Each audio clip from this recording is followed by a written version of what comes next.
predominant religion is in Somalia? Take a guess. Islam. Over 99% of the population. You guessed it. Somalis are not terrorizing this nation. We are helping it thrive. Somalis have always seen themselves as a fabric of this nation. Are you sure about that, Elon Omar? You want to retract that statement? Nope. All right, let's pull up some facts, shall we?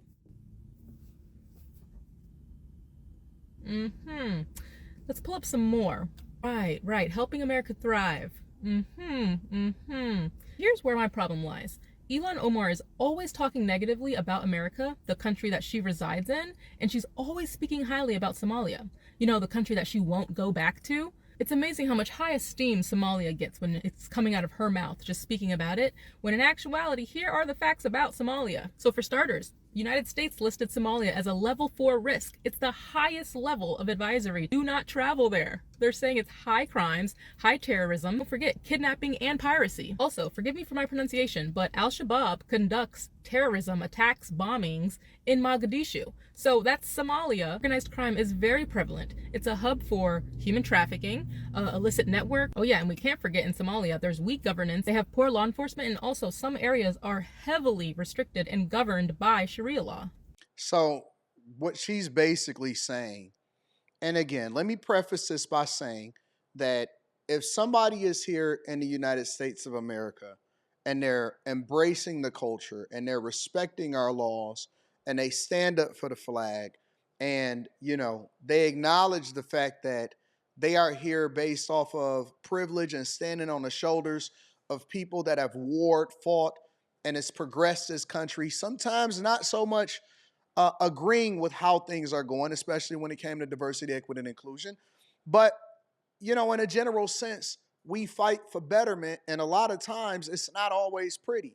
But then you come over and you take advantage of what happens here in the United States of America, while at the same time disrespecting us, and then won't even go back to your own country to make it better, but send resources that you've acquired here and then feel entitled to be taken care of by American taxpayers. And so what I've seen is people that are finessing the system, people that have taken advantage of American taxpayers. When you're talking about amongst the highest of people in the United States of America that is on government food stamps and welfare, that is not contributing into the country. And we need to start vetting more effectively for the people that come over here, because we should not be made to take care of people that are over here while at the same time being disrespected.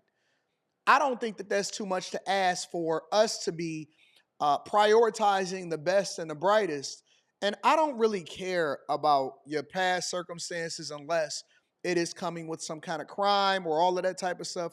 But to come over here and to say that we're supposed to embrace your culture while you basically take over an entire city, and then massive fraud is being discovered the entire time. And not only that, but it's being hidden.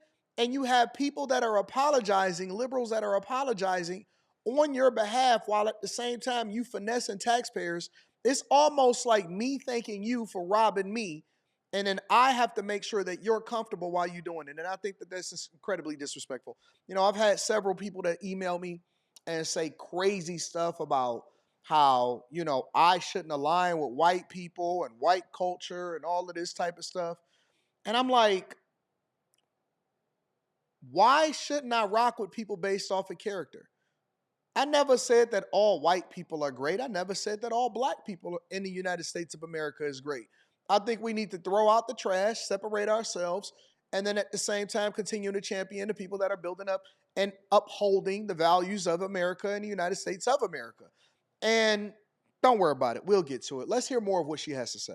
Human trafficking, arms trafficking, sexual violence, piracy. Shall I go on? And it is a fact, not an opinion or a feeling. It is an objective fact. It's one of the most dangerous countries in the entire world. Obviously, not all Somalis are pirates or all these other criminals, right? But when you have a large portion of people doing something and you bring that over to another place, chances are it's going to continue. Never in the history of ever have I seen a third world country come to a first world country and the first world country get better and improve. Facts. When they don't assimilate, which we see so often within their religion. And people will call me Islamophobic. That word is fake. It's made up by Muslim Brotherhood, first and foremost, and it's created to just deflect and to not take accountability for whenever they do mess up. When you break down Islam, yes, people should definitely be afraid of Islam. They should be afraid of Sharia law coming to America, to the Western nations. They should definitely be afraid of women losing their rights, the right to vote, having half a brain in their religion. Mind you, my father is Muslim, okay? I grew up in an Islamic home. I had the hijab. I went to the mosques. They separated the women from the men. The girls could not even shake men's hands. They were considered less than. I'm a lefty. I'm left-handed, right? And guess what? This is considered an unclean hand. My own father would try to force me to use this hand to eat and write with. So I don't care about white liberals, people coming, Muslims coming to me, telling me that it's Islamophobic to stand up for women, to say we don't want Sharia law in Western. Anytime somebody cannot argue their position, and I don't always agree with some of the videos and some of the people or some of the things that they say inside of these videos where they're trying to illustrate their point. Anytime that people don't like you or they disagree, a lot of times they say that you have a phobia, you're homophobic, you have Islam phobia or something like that. And it's like, she's absolutely right. It's a made up word. And I don't even think that people need to justify why they believe or why they feel why they feel. They said what they said, they feel how they feel. And you can't just change it just because you don't agree with them. You don't have to agree with somebody for them to be able to say something that resonate and that is true. And it's not a phobia or you're not afraid of them. You just don't agree with what they're doing and what they're trying to do to the United States of America. Now, again, I don't always agree, and I certainly don't agree with feminism and all of that stuff, but I don't agree with people bringing their culture over here and even having a conversation of how Americans are supposed to be. That's crazy to me. Nations, we don't want crimes, we don't want oppression to come to our countries. If you guys love your country so much, go back to those countries. Facts. Stop bringing your values and beliefs to another country and expecting other people to conform to them. And last thing I'll address regarding President Trump, I would have used a different choice of words. However, he had a point. As any rational human being would be able to see, Somalia is definitely a dangerous country. Here's the ironic part. So we have celebrities, right? And we have Tim Walz denouncing President Trump's remarks about calling Ilhan Omar garbage and Somalia garbage, right? Did they denounce when Biden called millions of Trump supporters garbage, though? Facts. Puerto Rico, where I'm in my home state of Delaware, they're good, decent, honorable people. The only garbage I see floating out there is just supporters. Yeah, it's giving selective outrage, right? If it doesn't fit their narrative or their agenda, they're denouncing, they're upset, they're gonna say it's bad, but you know, if it's coming from Trump, evil. It's evil. But if it's coming from Biden or anyone that's on their side, it's permissible.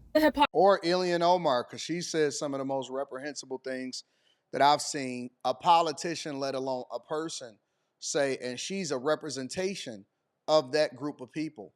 And now that all of the truth is starting to come out, Americans don't want American cities taken over by other cultures. Americans don't want people taking advantage of the system and not contributing. I would say that the first thing that we need to do is we need to ban people that are coming over here from other countries that are not U.S. citizens from even being able to take advantage of taxpayer dollars. Food stamps, Section 8, any of that stuff. I don't even know how we've made that available to them and while we're subsidizing their lifestyle, while at the same time running up the national debt. Let me know what y'all think inside of the comments. Make sure y'all tap into the Patreon. Link is in the description. Teach Hanley, 40% off your first order, 20% off for life. I love you. I appreciate you. I'm going to holler at you guys later, and I always like to link back to the content creator.